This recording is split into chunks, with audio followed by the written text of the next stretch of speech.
బడైనంటే నటన లేని ప్రేమ, స్వార్థం లేని సేవ, పూర్తిగా జీవించటం.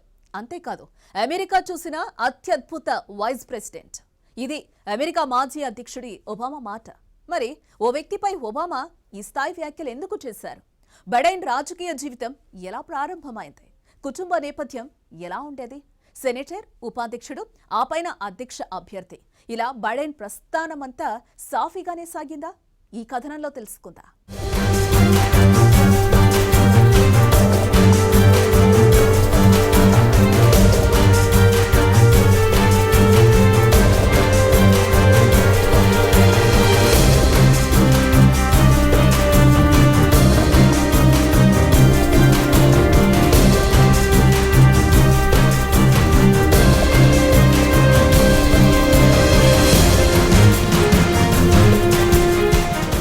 జో బిడెన్ ప్రస్తుతం ప్రపంచవ్యాప్తంగా మారుమోగుతున్న పేరు. ఇంకా చెప్పాలంటే అమెరికా అధ్యక్షుడు ట్రంప్ కంటే బిడెన్ పేరే బలంగా వినిపిస్తోంది. కానీ ఈ ఆదరణ ఆయనకు ఓవర్ నైట్ రాలేదు. 40 ఏళ్ల క్రితమే ఆయన అధ్యక్ష బరిలో దిగారు. సమయం కలిసి రాలేదు. ఆ తర్వాత ప్రయత్నించినా ఫలితం దక్కలేదు. ఇప్పుడు విజయం సాధిస్తే అతిపెద్ద వయసులో అధ్యక్ష పదవిని చేపట్టిన వ్యక్తిగా బిడెన్ రికార్డు సృష్టిస్తారు. 77 ఏళ్ల ఆయన జీవితంలో వెలుగు కంటే చీకటి ఎక్కువ. అన్ని విషాదాలను తట్టుకుని మళ్లీ ఇప్పుడు అధ్యక్ష పదవికి ఎన్నికల పోరాటం చేస్తున్నారు.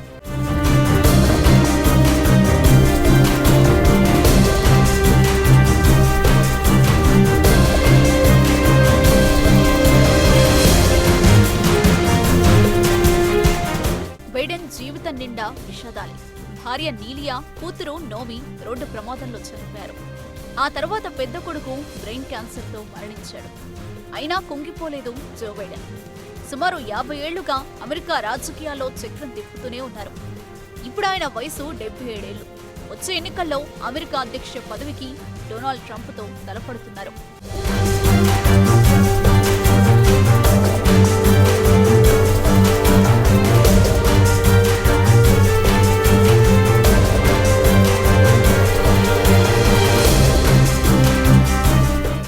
రేపటి కోసం చిగురంత ఆశతో జీవించాలని చెబుతారు బిడెన్. అందుకే పార్టీ సభలు, అధికారిక సమావేశాలు, అధికారిక హోదాలో విదేశీ పర్యటనలు చేసిన ప్రతిసారి ఎక్కడ ప్రసంగించినా బిడెన్ నోటి వెంట తొలుత వచ్చే మాట దెర్ ఈజ్ ఆల్వేస్ హోప్. 47 ఏళ్ల నుంచి రాజకీయాల్లో ఉన్నారు. 2 సార్లు ఉపాధ్యక్షుడిగా చేశారు. ప్రస్తుతం అధ్యక్ష ఎన్నికల్లో పోటీ చేస్తున్నారు. మృదు స్వభావి, పెద్దగా శత్రువులు లేరు, మంచివారనే పేరుంది. కానీ అతడి జీవితంలో అంతులేని విషాదం. సాఫీగా సాగుతోందని అనుకున్నప్పుడల్లా జీవితం కొరడా జొడిపించింది. అయినా ఆయన సహనం వీడలేదు.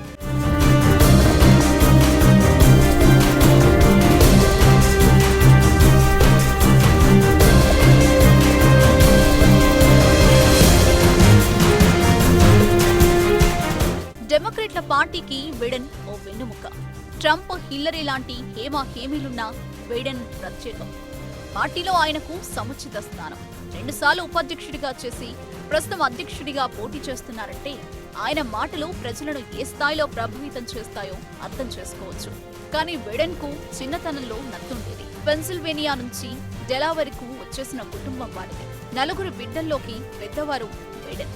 యూనివర్సిటీ వరకు చదువంతా ఈ నగరంలోనే సాగింది. స్కూల్ రోజుల్లో బైడెన్ నత్తితో బాధపడేవారు. ఎవరి ముందైనా మాట్లాడాలంటే గుండెదడే. తోటి పిల్లలందరూ ఆట పట్టించేవాళ్లట. మనుషులందరూ ఏదో ఒక బాధతో ఇబ్బంది పడుతూనే ఉంటారు. కానీ ఎవరు తొందరగా పైకి లేచారన్నదే ప్రపంచం గుర్తుంచుకుంటుందని తండ్రి ధైర్యం చెప్పేవాడట. తల్లి మాత్రం నువ్వు అనుకుంటే ఏదైనా సాధించగలవు అని మనోనిగ్రహాన్ని పెంచింది. పద్యాల పుస్తకం తీసుకుని గట్టిగా అద్దం ముందు చదువుతూ తన నత్తిని చేయించారు.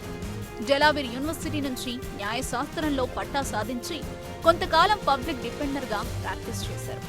ఆ తర్వాత న్యూ కాసిల్ కౌంటీ కౌన్సిల్కు ఎన్నికయ్యారు. ఆ విజయమే అతడిని సెనేట్ వరకు తీసుకెళ్లింది. ఆ తర్వాత మరో 6 సార్లు సెనేట్కు ఎంపికయ్యారు.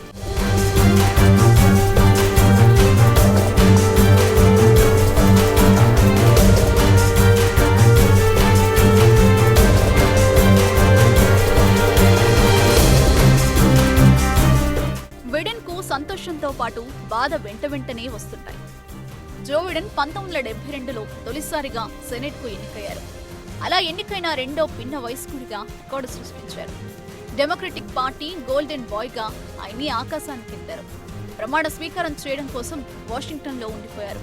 కానీ సొంతూరు డెలావర్లో రోడ్డు ప్రమాదంలో అతడి భార్య నీలియా, పసిపాప నోమి మరణించారనే ఫోన్ వచ్చింది. వాళ్ళిద్దరు కొడుకులకి తీవ్ర గాయాలయ్యాయి. ఒక్కసారిగా ఆశలన్నీ అడిగాసలయ్యాయి. రాజకీయాల్లో తొలి అడుగులు వేస్తున్న సమయంలోనే కుటుంబం చిన్నాభిన్నమైంది. అప్పుడు అతని వయసు 29 ఏళ్లు. ఆసుపత్రిలో చికిత్స పొందుతున్న కొడుకుల మంచాల పక్క నుంచే బిడెన్ ప్రమాణ స్వీకారం చేశారు. కానీ మనసంతా చీకటే. జీవితం ప్రశ్నార్థకంగా మారింది. ఊర్లోని కాలువలో దూకేసి చనిపోదామని అనుకున్నారు. సన్యాసిగా మారాలని ప్రయత్నించారు. 5 ఏళ్లలోపు 2 పిల్లలకి ఎవరు దిక్కు అని బలవంతంగా ఆ ఆలోచనల నుంచి తేరుకున్నారు. పిల్లల కోసం అక్కడి నుంచే రోజు వాషింగ్టన్కు రైల్లో వెళ్లి వచ్చేవారు. రానుపోను 3 గంటల ప్రయాణాన్ని ఆయన భారంగా భావించలేదు.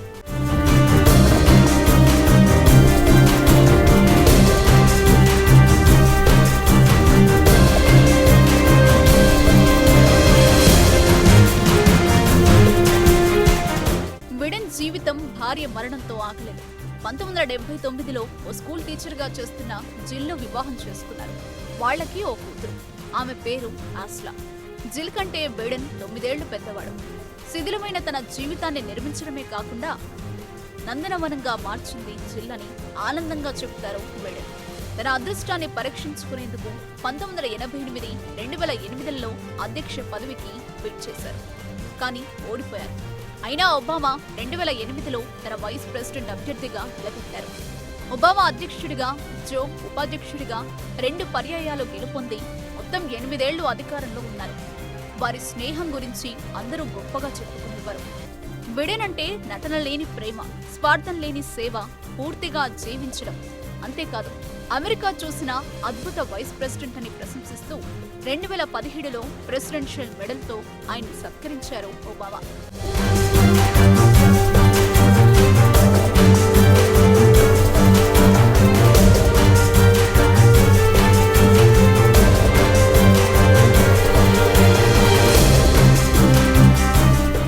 అయితే బిడెన్ జీవితంలో చీకటి వెలుగులు మామూలే.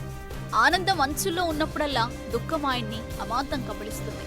ఆయన రెండో మారు వైస్ ప్రెసిడెంట్ గా ఉన్న సమయంలోనే పెద్ద కొడుకు బ్యూ బ్రెయిన్ క్యాన్సర్ తో మరణించాడు. రాజకీయాల్లో క్రియాశీలకంగా ఉండే బ్యూను తన వారసుడిగా బిడెన్ భావించేవారు. చెట్టంత కొడుకు మరణాన్ని ఊహించలేకపోయారు. ఒక్కోసారి జీవితం మనం అనుకున్న దానికంటే కర్కశంగా మారుతుంది. అయినా నమ్మకాన్ని పోగొట్టుకోకూడదు. గాఢంధకారంలో కూడా చూడగలిగేది నమ్మకం మాత్రమే అని డానిష్ తత్వవేత్త కీర్క్ గాడ్ పదాలను గట్టిగా నమ్ముతానని చెబుతారు బిడెన్. మరణశయ్యపై ఉన్న బ్యూ, నాన్న నువ్వు ఆగకూడదు, ప్రమాణం చేసి చెప్పు అన్న మాటలు నా చెవిలో ఇంకా మారుమోగుతూనే ఉన్నాయని బిడెన్ ఎప్పుడూ అంటారు.